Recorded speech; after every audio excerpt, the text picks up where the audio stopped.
একঘেয়েমি লাউ শাক খেয়ে সবাই ভুলে যাক, দেখাবো আমি মায়ের হাতে স্পেশাল লাউ শাক।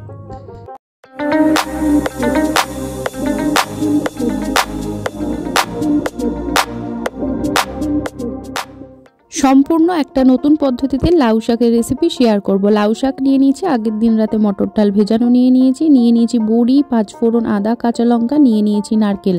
এখানে নারকেলটাকে বেটে রেখেছি, মটর ডালও বেটে নিয়েছি। এবার কড়ায় সাদা তেল দিয়ে তেলটা গরম হয়ে আসলে দিয়ে দেবো বড়ি। বড়িটাকে আমি এখানে ভালো করে লাল করে ভেজে নিয়ে তুলে নেব।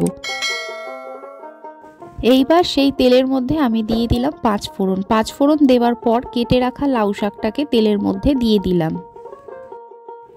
লাউ শাক দেওয়া হয়ে গেলে আমি কিছুক্ষণ এইভাবে নেড়ে নিয়ে তারপর আমি দিয়ে দেব স্বাদ মতো নুন। আবারও আমি ভালো করে কিছুক্ষণ নেড়ে নেবার পর শাকগুলো যখন একটু কমে আসবে তখন আমি দিয়ে দেব মটর ডাল। মটর ডাল কিন্তু আমি আগের দিন রাতে এখানে ভিজিয়ে রেখেছিলাম।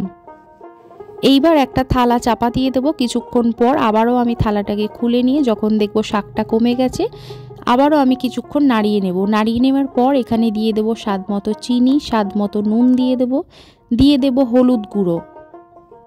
এরপর আমি এখানে দিয়ে দিলাম বেটে রাখা মটর ডাল আর নারকেল বাটা দিয়ে ভালো করে নেড়ে চেড়ে নেব। মটর ডাল আমি এখানে দুভাবে দিয়েছি, একটা গোটা মটর ডাল দিয়েছি, কিছুটা মটর ডাল বেটে নিয়েছি, দিয়ে সামান্য একটুখানি জল দিয়ে ভালো করে নেড়ে চেড়ে নিয়ে ফুটতে দেব কিছুক্ষণের জন্য। তারপরে ভেজে রাখা বড়িগুলোকে দিয়ে নিয়ে আবারও এইভাবে কিছুক্ষণ নেড়ে নিয়ে ফুটে এলেই কিন্তু তৈরি হয়ে যাবে লাউ শাক। এই লাউ শাকের পদ্ধতিটা কিন্তু একদম নতুন রেসিপি। তোমরা যদি ট্রাই করে একবার খেয়ে দেখো তাহলে কিন্তু এক থালা ভাত নিমিষেই দেখবে শেষ হয়ে যাবে।